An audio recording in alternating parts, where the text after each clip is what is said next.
Hey guys, in this video, I will show you how to delete a pixel in Meta Business Manager.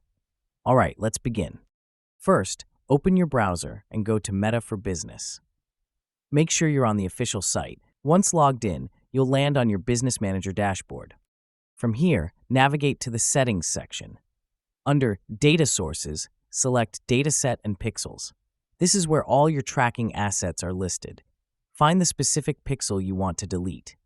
If you have multiple pixels, double-check the details to ensure you select the correct one. Click on the pixel to open its settings. Inside, go to the Connected Assets section. This shows which ad accounts are linked to the pixel. To delete it, you first need to disconnect it from every linked account. Do this by clicking the X or Disconnect button next to each asset.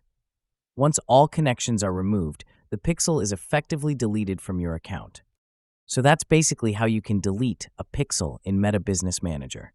That's it for this video. Thanks.